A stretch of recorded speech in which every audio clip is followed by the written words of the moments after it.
Okay, today we're going to be talking about how to take care of yourself as a professional during the COVID-19 situation. My name is Ashlyn Simmons. I'm one of the Southwest District Counselors for Tau Beta Sigma, and I'm a practicing mental health therapist here in Austin, Texas. So I don't know about you guys, but I've been feeling a sense of, it feels like whiplash these past few weeks. Things have changed so rapidly, and everyone's stress level, including my own, seems to be taking a hit. I first want to validate the stress, anxiety, fear, or any other feeling you might be feeling. It makes sense why we feel all of these things. The news is everywhere and it's updating and changing by the hour. Many of us are experiencing financial difficulties and strains due to the outbreak. We're worried about the health and well being of ourselves and others, and we're isolated away from the many people that we care about. We've had to adjust our routines and daily schedules to accommodate for social distancing practices. And this is also a really big situation, and we're just given seemingly like small suggestions for interventions. We're told to wash our hands and stay at home, but that response may not feel equal to the stress and fear the situation is producing. So there seems to be this like collective sense of panic and urgency among the public, and we're really unsure when it's going to end. So here are some common symptoms of stress that you might be experiencing. Stress affects everybody differently, and it's important to understand that. Perhaps you're experiencing symptoms that aren't even listed here. What's important to understand is how we each respond to stress personally. If we can anticipate how we're going to react, then we're going to be better prepared to manage those urges and response patterns when they pop up. So today we're going to talk about what we can do to manage and reduce our stress and our symptoms during this time. So first of all, I want to provide an explanation and a distinction between self-care and self-soothing practices. Self-soothing behaviors are short-term activities that provide a distraction from overwhelming emotions. So these self-soothing behaviors, they're not going to solve the root cause of our stress. They're not going to solve our pain or make our fear go away, but they can help us just reset and feel more refreshed to face our stress in the future. I've listed a few examples of self-soothing activities here, so feel free to take a look through them. It's going to be up to you to find the activity that's most helpful for you in that moment. What I really want to focus on in this video is self-care practices. Self-care practices are long-term activities and routines that bring us structure and purpose. They're going to actively work toward an overall sense of well-being.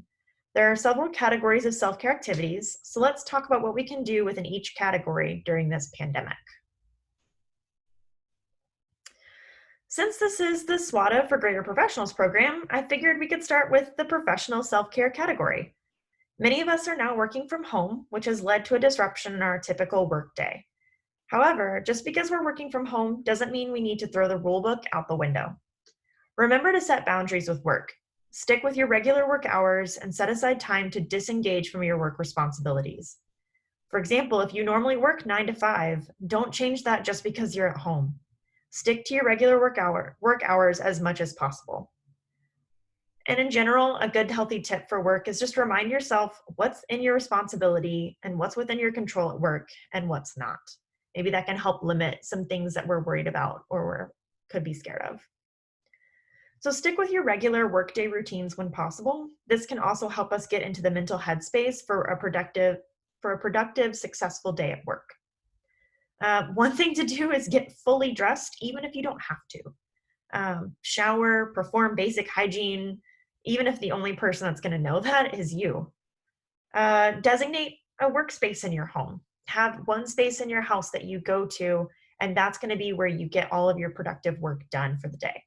Other spaces in your home can be for relaxation and creativity and other projects, but have one space that can help give a visual clue to your body that now is time to focus and be productive. One thing you can do is have a pre and post work ritual, even when we work at home. So typically, before all this started, you might drive to work and drive home, and that's kind of a natural time buffer to help us prepare for the workday or prepare to be back home. Maybe you had a mental routine, like you'd listen to a song or a podcast on the way to work and on the way home. And that again was a routine to help you get into the mindset of going to work or transitioning back home. So try to recreate this ritual in one way or the other. Perhaps go for a walk at the beginning and end of your work hours and your work day.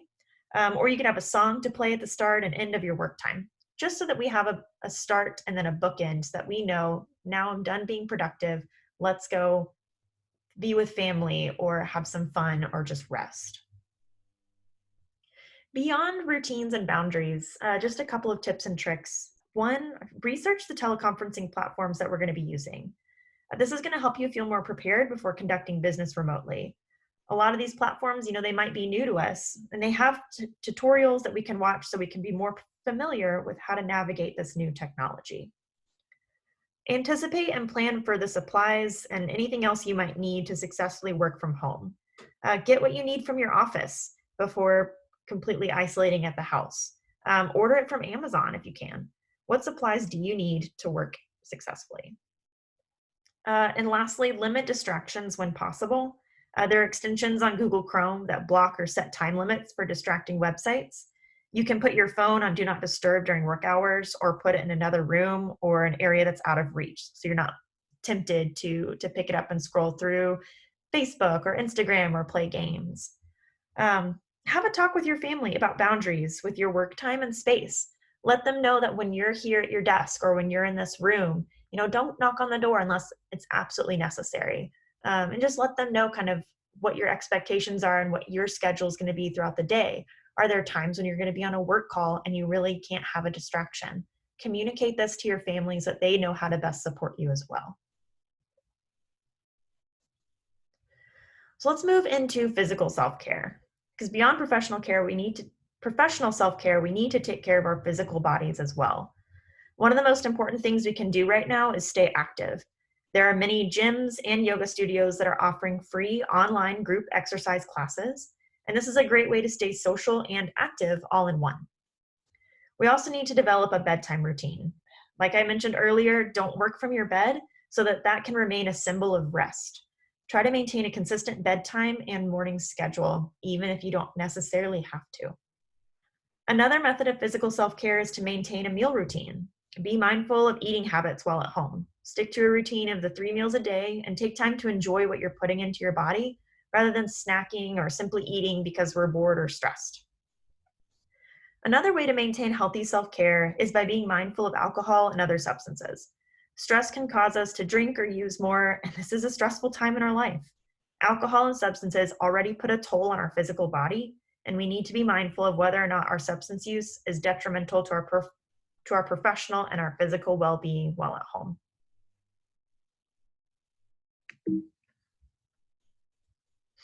So let's chat a bit about psychological and mental self-care. Our mind needs to be cared for in this moment as well. One way to do that is by taking breaks from the news, social media, and really screens in general. Instead, let's find a way to challenge our mind and keep it sharp. Flex your creative muscles. Maybe practice your instrument that you haven't picked up in a while. Start a new art project or get back into creative writing and poetry. Maybe just read a new book. So really just challenge yourself mentally and take a break from those screens. So once again, this is an incredibly stressful financial time for people as well. The number one thing to remember is to not panic, because panic leads us to make rash, big decisions. Instead, let's take time to pause and reflect on our current financial status.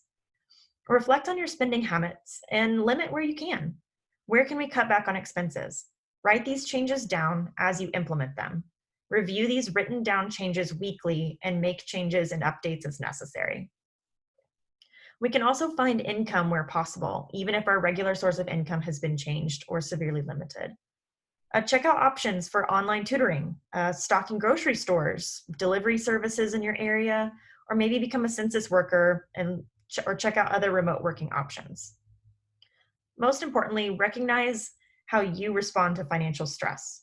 Do you tend to go to extremes and cut out everything, or do you ignore it and hope it'll go away? Is your sleep, appetite, or drinking habits affected?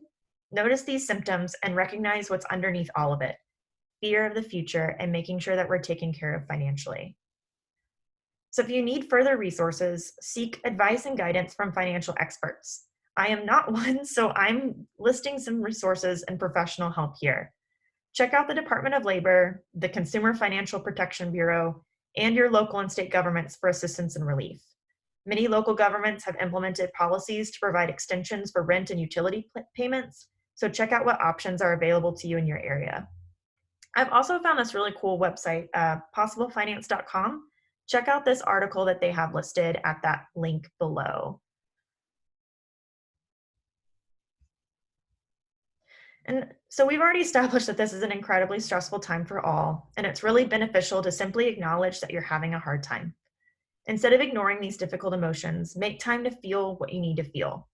Set aside time to worry about the future and grieve the loss of anything you're missing out on.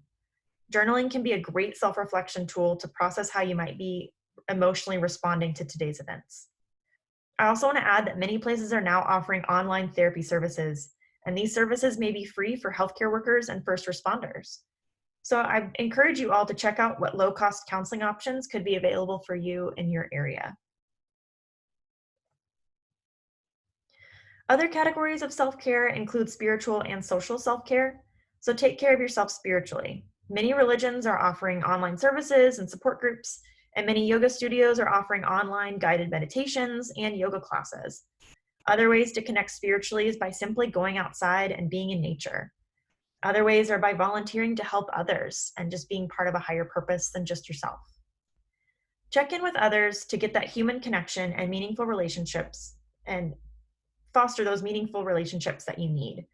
Get a group FaceTime or Google Hangout going and have a virtual happy hour or hangout session with your friends or family. You can host virtual game nights. You can also bring back snail mail and write back and forth to one another. Once again, just really get creative and figure out ways to maintain important relationships with those friends and family members in your life. And finally, I just want to leave you all with some additional resources that maybe we weren't able to cover as in depth here. For my SWATA members who are parents, we could have done an entire video for just you. Check out some of these websites for some resources about how to talk with your kids about COVID-19 and what's happening. These resources can also help you set boundaries while you figure out how to navigate and balance homeschool responsibilities and your own professional and work responsibilities. For those who attend maybe Alcoholics Anonymous, Narcotics Anonymous, and other support groups, check out intherooms.com for online support groups around the country so that you can continue getting the support you need during this challenging time. And for further assistance on managing anxiety related to the COVID-19 outbreak, check out virusanxiety.com. It has tons of articles and FAQs about managing our mental health during this current situation. So I just want to thank you all for listening to this SWATA for Greater Professionals video. If you have any further questions about managing self-care during this time, feel free to reach out to me directly. My number is 501-773-9218, and my email is Ashlyn, that's ASHLYN, @tvsigma.org. Please, everybody stay safe out there, and we're going to make it through this together. Bye.